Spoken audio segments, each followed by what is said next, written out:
What's up, YouTube? It's Rycluse, whatever the opposite of ya boy is, and I was thinking I'd do another one of these. I'm currently finalizing a main channel video, and there's a few things at the end that are just taking way longer than I thought they would, so I'm just taking a little break and trying another reaction to one of my old videos. This is the Forgotten Lessons of XCOM UFO Defense. It's the second video that I have ever made, and one that I don't really think about anymore. It's one that I made. So I made it after the Doki Doki Literature Club video, and I had thought in my head of like really not wanting to typecast myself because a bunch of people were requesting I do stuff similar to my original Doki Doki video, like talking about one shot or whatever. Even though I did eventually do that, but I wanted to immediately try doing something different. This was actually an idea that I had basically as a blog post for a blog that nobody read before it became a video, so I sort of readapted it and turned it into a video. So we can begin watching in just a moment, but first I do have to comment, even though it's a little zoomed in here, this is possibly the worst fucking thumbnail that I've ever put together. Now, it is not lost on me that I am not great with thumbnails.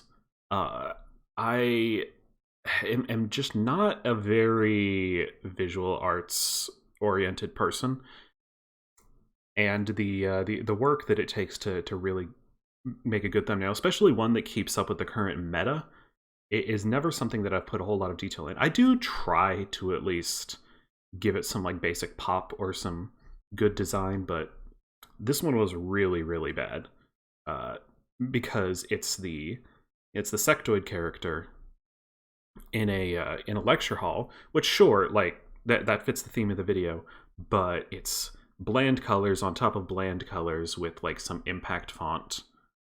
It's bad. I'd change it, but this video is old and I don't give a shit. So let's see what we got. It's not exactly controversial to say that XCOM UFO Defense, or UFO Enemy Unknown, is a good game, nor that its influence to varying degrees. I do feel the need to comment. Yeah, of course, voice quality is not going to sound as good in this one. This was back when I was still recording on a headset mic. It's also worth mentioning that my voice quality in this video is not going to be the same. I'm sure a couple people have noticed the radically oscillating audio quality on this second channel, and that's because I go through a lot of steps in order to make my voice sound almost passable for the main channel, and they're all kind of just a hassle, and I don't really give a shit. This is the second channel. I can do what I want. Of directness other good games. I personally love the new XCOM games, but there's always been a distinct difference between old and new. Even Xenonauts, a game that's basically UFO defense with a fresh coat of paint and a few upgrades, feels distinctly different. I think I mentioned this in the Xenonauts video I made way later, but when I said that, I'd only played Xenonauts for like 5 hours. That's real cool of me. It's a question that's bothered me for a while, trying to figure out just what this weird little game got. Ah, that's me saying just again. Fuck. Alright, sorry. Continuing. So right that it still resonates with me after all this time, despite having first played it long after it was released. Other games still do all the things that you'd think of as central to UFO Defense's identity. The turn-based tactical combat, alternating between fighting on the ground and managing a global organization, and working to stop a nebulous and unknown extraterrestrial threat. That little thing that I do there of just sort of listing stuff, if I were editing this together today, I would probably like cut to a different clip with each phrase. This is definitely a much more lazy way of doing it, just having the entire UFO Defense intro playing over this opening monologue. But that way of listing things, I think, is also just kind of bland to listen to. I'm sure I'm going to listen back to this recording and hear myself saying just again. I'm sorry, guys. I don't know why I can't stop doing it. I can only conclude that what really stuck with me about UFO Defense was in the small details, and none of its successors got all of that right, intentionally or not. That last bit is actually something I want to stress. Games inspired by UFO Defense aren't necessarily worse for having different design goals. That music that started playing in the background, that's a It's a remake of the original UFO Defense soundtrack with some upgraded software because the old music was all that sort of chunky ass square wave stuff, and this was a remake of it with more modern synths. I go on to use this music a little bit too much in future videos. In fact, I think there was a little bit of it in the Phoenix Point video. It's just really good background music. It's got that quality of like sounding nice but not being too intrusive. Makes it work well with video essays. This is also where I start the trend of sneaking a bunch of stupid names into the background of videos that I keep up with every XCOM related video, even though it actually gets kind of exhausting. You burn through your best ideas pretty quickly. For the modern games in the franchise in particular, it's clear that they were trying to be distinct games rather than straight remakes. I'll talk about this a little more later, but for now just keep in mind that whenever I bring up differences, it isn't an indictment of games that didn't do the same thing. Something I keep coming back to when thinking about UFO Defense's little details is how it presents its soldiers. In contrast to basic... I do like this gag. Even though I do eventually do a one-shot video of just hiding a message in the soldier names. Pretty funny. Basically every other game like it, you don't actually see their faces when looking at their stats in the barracks. In fact, the only time you see their faces is when equipping them right before a mission, and even then there are only half a dozen or so faces to go around. Anyone who's played UFO Defense can tell you that you're encouraged to have a rather cold view of your soldiers. Not just because even the high-ranking ones could die at any moment. I'm pretty sure if I were a real military commander, I'd have been court-martialed 50 times over for some of the shit I pulled. Suicide...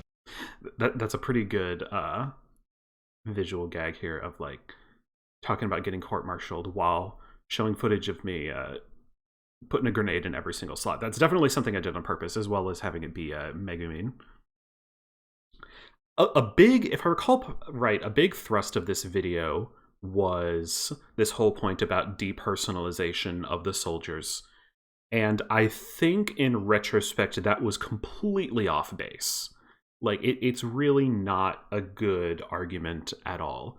And part of it is definitely that I played the Firaxis XCOM games first, and then I went back to this. So comparatively, the soldiers do feel very depersonalized.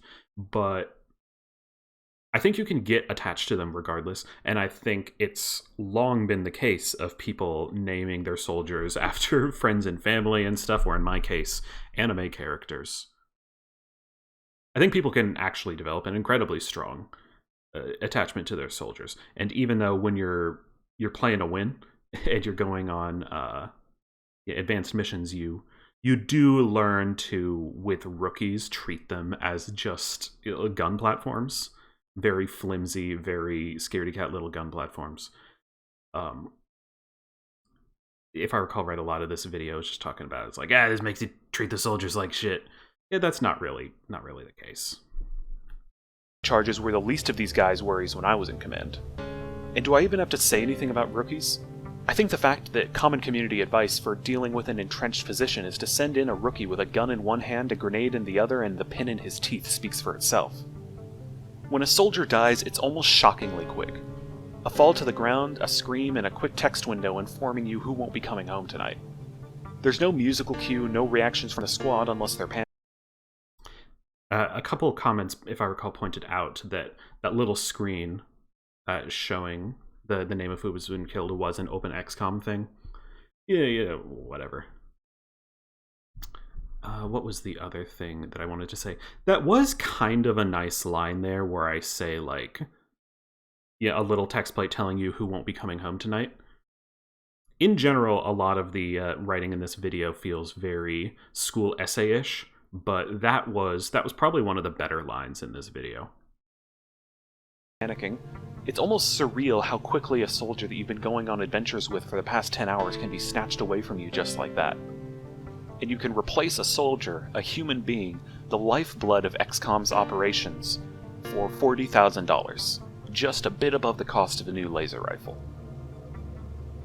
It's not uncommon to view your soldiers as more of a resource than your prized operatives, but that's practically necessary. Because death comes so easy and high-ranked soldiers don't have the same level of protection other games in the genre might give them, this war is a meat grinder. When looking back on my first UFO defense playthrough, I realized that the first soldier from my final roster didn't appear until over halfway through the game. And even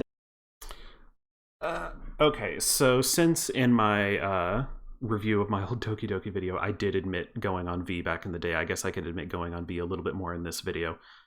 So I had tried UFO Defense once or twice, but the first time that I actually played it all the way through was when I was doing a Let's Play, in kind of big quotes, on V. That's actually how Let's Plays started. I want to say Something Awful was where they began, and then there's a tradition on V of doing them like that for a while, where rather than posting videos, you're posting screenshots, and there's ongoing interactions with the different people as they follow along, and sometimes we'll vote on how the game goes. So that was my first time playing UFO Defense from start to finish. It was a really fun experience. Now, of course, some of I was having people in the thread vote on the names of soldiers and bases and planes and stuff, which I'm glad I don't have any footage of, because Christ, I was... God, how old was I? I was probably old enough to know better, but I was in college. And I would probably get canceled for that. But regardless, there came to be a stable crew of people who were watching me do that, and I would be looking back on my old screenshot files, and sure enough, the guy who was my highest ranked soldier at the end, one of the people in the thread had named him Mike Thornton, which I think is the guy from Alpha Protocol. Yeah, I found him just as like a random fresh-faced rookie about 50% of the way through the campaign, which was pretty cool, in my opinion.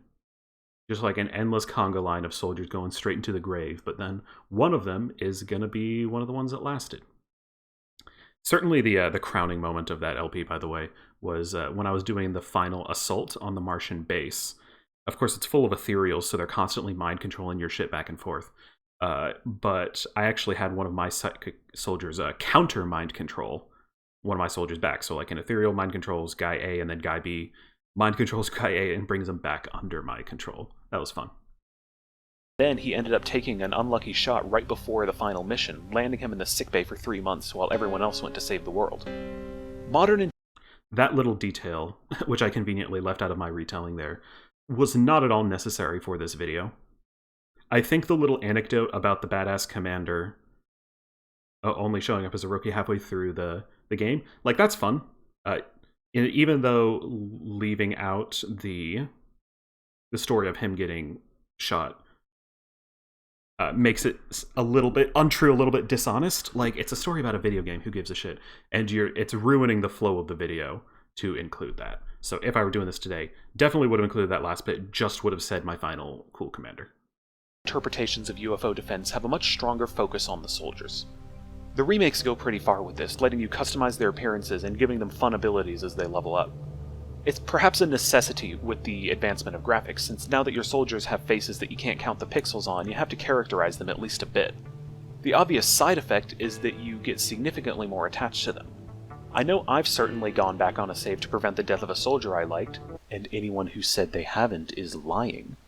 Not that Oh god, I know exactly who I pulled that gag from, of like the sort of change in tone as I turned the screen off. That was trying to ape Demolition D, aka douchebag Chocolat.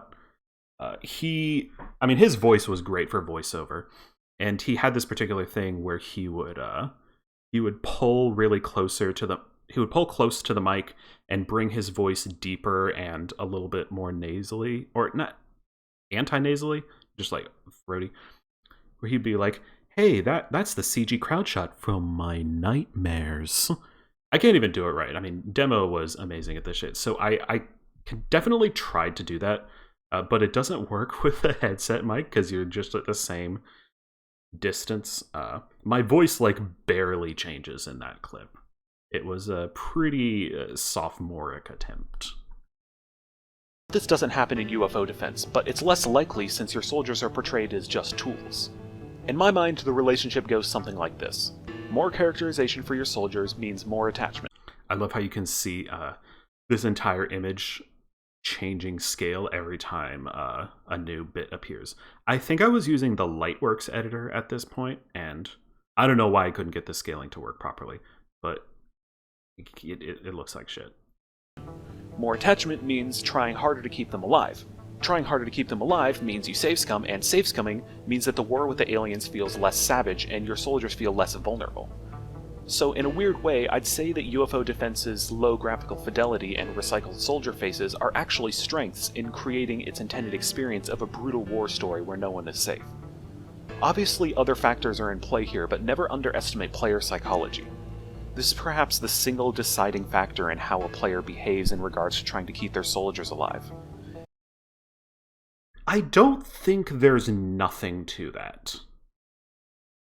Even though I would broadly say that my core point of you're encouraged to not care about your soldiers is inaccurate, I was on the cusp of something interesting there. I have sort of tossed around the idea for a while of making a video about player psychology, of essentially how mechanics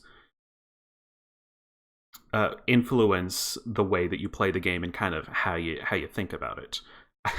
Honestly, I think I'm the wrong person to make that kind of video. I don't really have the background either in psychology or game design to do that in an interesting way. I would just be some asshole with a microphone, which I already am, but that would be worse. But I was onto something here. It's the difference between breaking cover to kill an alien that's mind-controlling someone and just killing the mind-controlled soldier to keep them from jeopardizing the mission. Another important detail is the collective of all the annoying little things about UFO Defense. Anyone who's played it can name a few. Buying individual magazines and making sure they're stocked on the Sky Ranger, micromanaging your scientists and engineers, and how every little action in the missions, from firing to throwing a grenade to tossing a spare rifle to a teammate, has the potential to go widely and sometimes catastrophically off target. The biggest thing that really defines UFO Defense is that, above all else, it's a sim game. When I mentioned the core concepts of the XCOM franchise earlier, one of them was managing a global organization. Most games interpret that as building a base, training your troops, and keeping an eye out for aliens to kill. That was also a nice little visual thing of just the incredibly quick, nice meme. Keeping an eye out for aliens to kill. Very few of them think to ask how you're going to... Oh, I missed it there. Anyway, while I said before I don't like how I fall into these sort of list format, that whole building a base, training your troops, and keeping an eye out for aliens to kill, that was a little bit better. And I think it's because that last part is a little less formal. And also because I actually used a few more cuts this time rather than just playing the entire UFO Defense intro. Was managing a global organization. Most games interpret that as building a base, training your troops, and keeping an eye out for aliens to kill. Very few of them think to ask how you're going to fund the whole thing. Most games in this genre have the gray market or equivalent where you can sell various artifacts that you come across.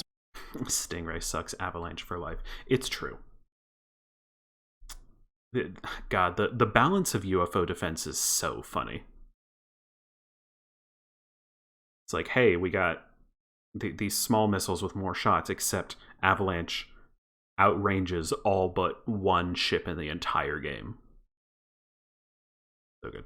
But in UFO Defense, it's practically essential to your operations, because the game's base income is not nearly enough if you really want to get stuff done. For most players, this means setting up some sort of production line, or sometimes an entire base dedicated to manufacturing technology to sell in order to fund your alien-killing endeavors. It's just one little extra bit of realism, so to speak, that elevates the management aspect of this game beyond a detached base-building minigame. One of the greatest strengths of the XCOM franchise is how its various aspects all tie together. You shoot aliens to get tech to build better guns to shoot more aliens. That was also a nice little series of cuts there. Also, I was blatantly stealing that whole idea from Yahtzee. He was definitely the one who put the idea in my head of, like, you know, you build plasma rifles to shoot more aliens, and then you take the corpses back to research them and build more plasma rifles. Yeah, that was wholly stolen. The whole thing about the economy in this game is something that I've held on to for a while. I know I complained about it in the Phoenix Point video. I would say I broadly still stand by that. even though funding, I think if you play UFO defense more afterwards, the funding becomes a little bit less big of a deal, but it's still something that I really love conceptually. Even though the idea of just building laser rifles and selling them to God knows who is how you're funding your like anti-alien invasion efforts. I did like how, even though it was a mod, I liked that mod in Xenonauts that was like, no, no, no, no, no, no, no, the Russians are going to get their hands on this. We are not selling anything. UFO defense takes it a step further by tapping into that all-important emotion, greed. There isn't enough money or resources to go around. Your organization is always operating right at the brink, but if you take that one extra risky move, you might gain the edge you need. This could mean taking an uncertain shot over more reliable explosives to try to kill an alien without damaging valuable artifacts, or chasing down a battleship that you know you aren't equipped to take on because you need to capture a commander and rush the endgame. Games like Xenonauts still manage to tap into. One of my favorite moments during that first XCOM playthrough was one where I'd run out of Illyrium, which you use for all sorts of stuff in the endgame. It's your actual fuel. Like, you stop using conventional fuel. And so I raided an alien base to try to get some more. But I was too good. I was too effective, and the aliens started panicking. And one of them misfired and like blew up all of their Illyrium stores. I don't even remember how I got it. I must have eventually gotten some more, raided another base. That has nothing to do with this video. I just felt like talking about that. To the occasionally wacky scenarios that UFO defense's simulated bullet ballistics could provide. Having dice rolls determine whether your shot will hit or not is easier to understand and easier to plan around, but I almost wonder if UFO defense's obscurity and unpredictability is actually its real secret sauce. Consider what I said earlier about a core tenet of this franchise's identity being fighting a nebulous and unknown foe. What most games take away from this is that you're constantly learning new things about your enemy, and that they have an obscure agenda gameplay-wise that you must react to and contain. The issue is that both of these aspects fade over time, especially once you start another playthrough. You already know the ins and outs of how each enemy unit works, but more importantly, the alien's agenda is much more easily decoded. This was very apparent in XCOM 2, where the aliens followed a very rigid schedule of terror missions, covert ops, and advancing the Avatar project. This isn't to say I believe that this is a good criticism, but I'm not sure if UFO defense actually got away from it. I try to spin some sort of yarn about how, because it's just kind of obscured, it's able to get away from this problem. I don't think that's the case. I think, like any game like this, when you get to a certain level of game knowledge, you can predict a lot of what is going to happen. It is still better than XCOM 2 going on its incredibly rigid monthly schedule. But like the combat you sort of solve after a while. I believe I talk about this in the Phoenix Point video, but I think that Phoenix Point actually had a really good idea with making it more like deck building-esque, where like you knew what everything could do, but when they started to combine, that was where you had to actually start applying a little bit of brain power. I wouldn't say that Phoenix Point executed it perfectly, but I think it was a good idea for evolving this genre and making it a lot more replayable. That UFO defense didn't suffer from this to some extent. In fact, I'd say the only game that manages to get away from this is the War of the Chosen expansion, which adds unique enemies with active schedules that try to subvert your operations. I actually disagree with this now. I think the Chosen can also be very predictable with pretty rigid schedules. I don't know if there are any mods out there that try to make them a little bit more proactive, but I think that would be really cool if they like actively target the stuff that you're doing, and you can maybe, I don't know, try to mislead them or something, bait them out. War of the Chosen still rules, but I don't think this point stands. So if all games, old and new, have this problem, why is it considered so central to the franchise? Well, think back to what I said about the inherently chaotic nature of UFO Defense's gameplay. Essentially, we can think of it that this game made itself too complicated. There are too many moving parts for you to be able to predict everything.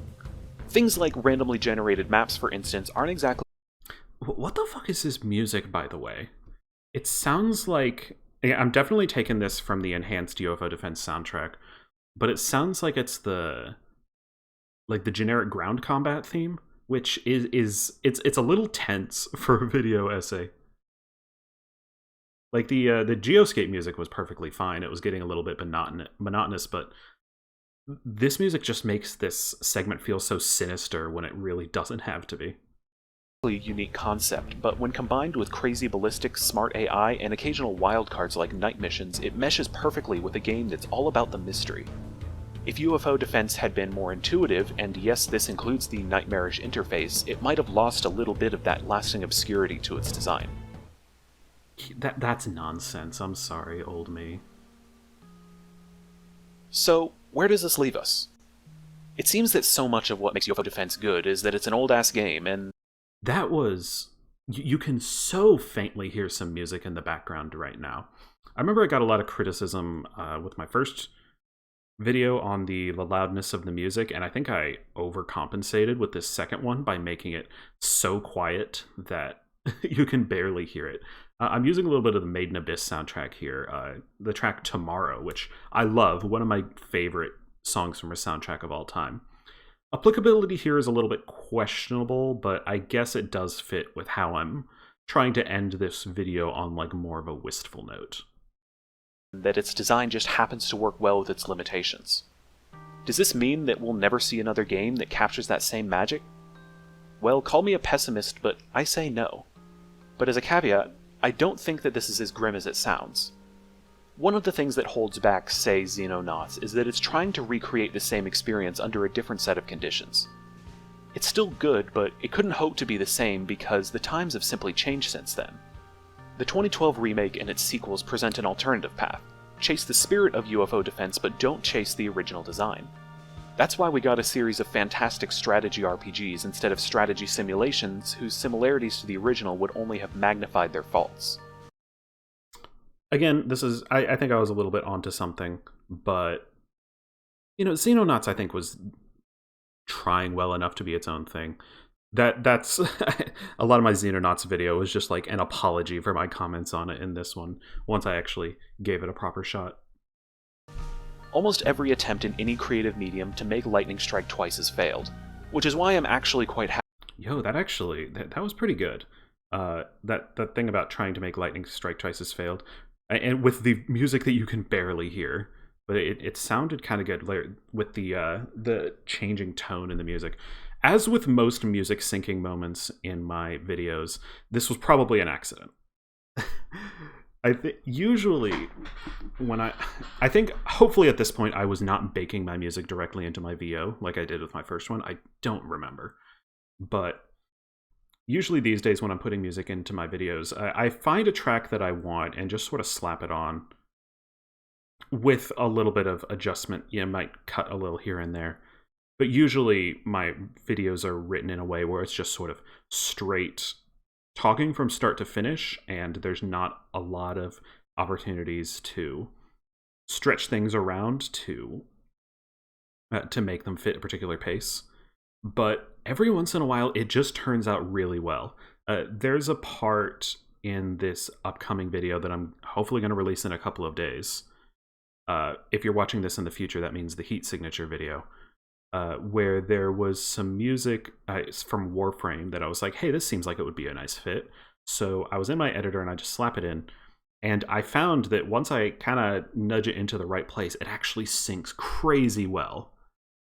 With all of the changes in the music, really, you know, kind of giving it a really nice pace as it moves from topic to topic, completely by accident. I'm too much of a hack to do this sort of thing on purpose. Happy to leave UFO Defense where it is. We may never be able to recreate it, but we can still go back and play it, and most importantly, we can still learn from it. Not only from its many quirks that can be reincorporated elsewhere, but from this idea that a game's overall experience is the sum of all its moving parts working together. If you try to make it again without all the parts, you won't get the same result. That's a thing that I do over and over. Here's another peek behind the curtain of once the VO ends and like the music reaches a nice stopping point, cutting to the title screen like this. Where else do I do this? I know I do it in the Phoenix Point one. I think it's a cool way to end things. I know I do it at least one other place, but I don't recall where.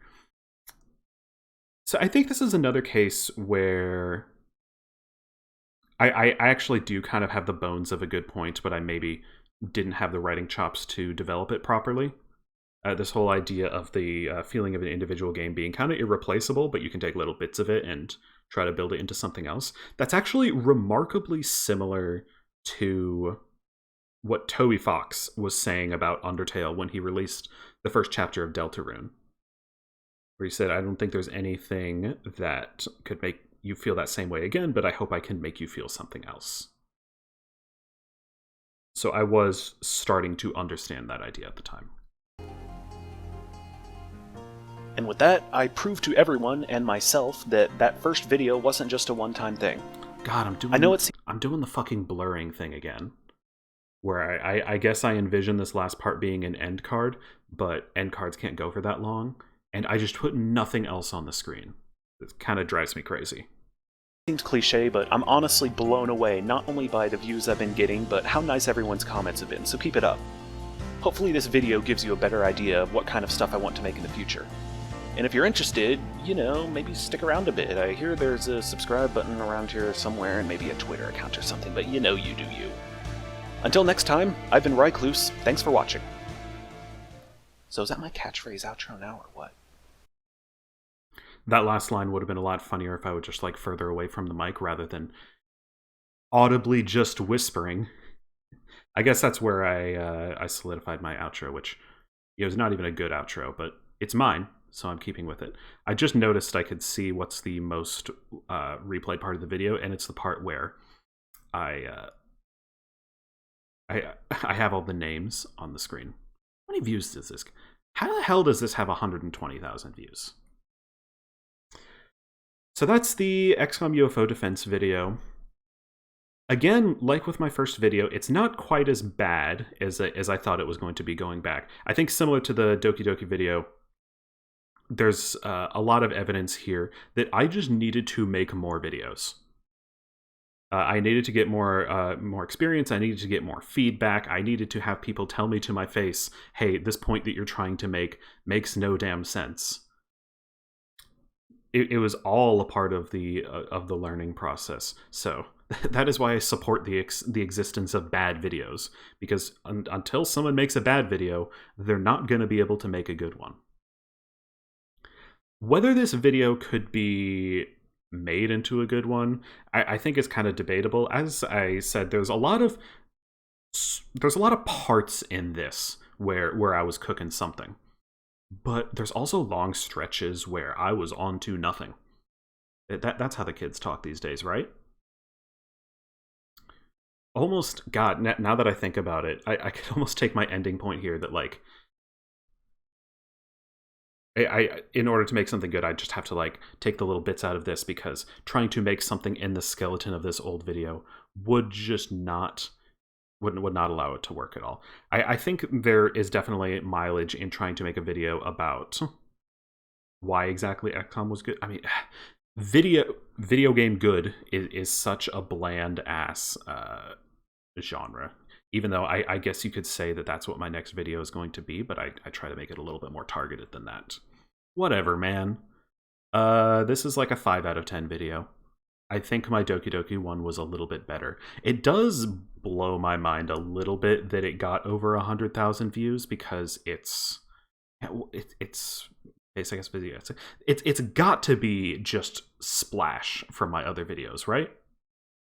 Like, there's no way. There just have to be... This is people who watched the Armstrong video, or the Healers video, or the Phoenix Point video. They're like, hey, what else has this guy made? Hey, he made something about XCOM. Isn't that the guy in his profile logo? And they get as far as here, and then they don't watch the rest. Well, on to the next one. And by the next one, I mean actually finishing this main channel video. God damn it.